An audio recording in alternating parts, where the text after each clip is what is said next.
শুনতে পাচ্ছেন কিছু আসামি কিন্তু নামাচ্ছে।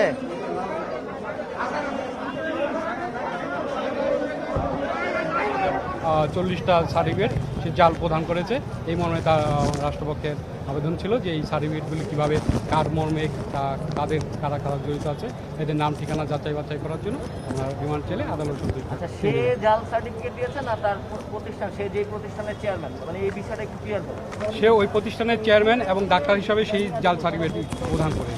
তার সাইন ছিল ওই তার সার্টিফিকেট। এখানে আসলে প্রতিবেদন ওইভাবে ক্লিয়ার আসেনি, এই ব্যাপারটা আমি ক্লিয়ার না।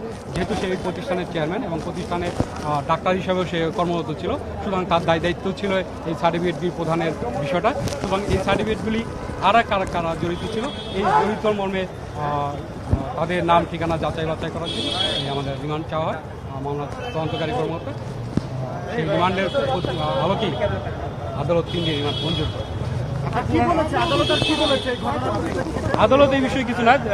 আদালত হলো হাইকোর্টের নির্দেশ অনুযায়ী যে একজন মহিলা থাকবে, মহিলার উপস্থিতিতে তাকে জিজ্ঞাসাবাদ করা।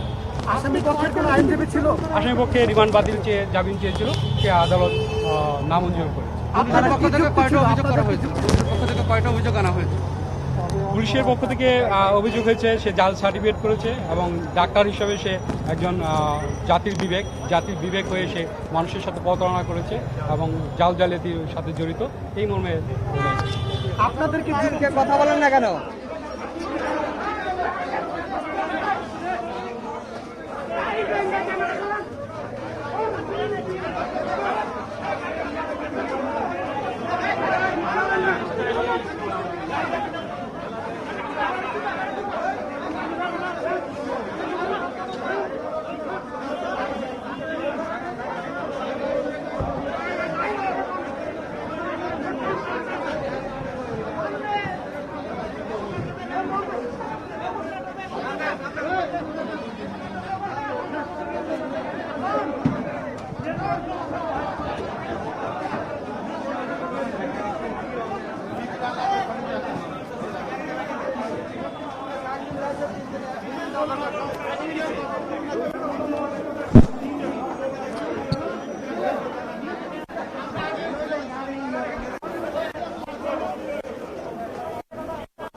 কেউ পাবে না।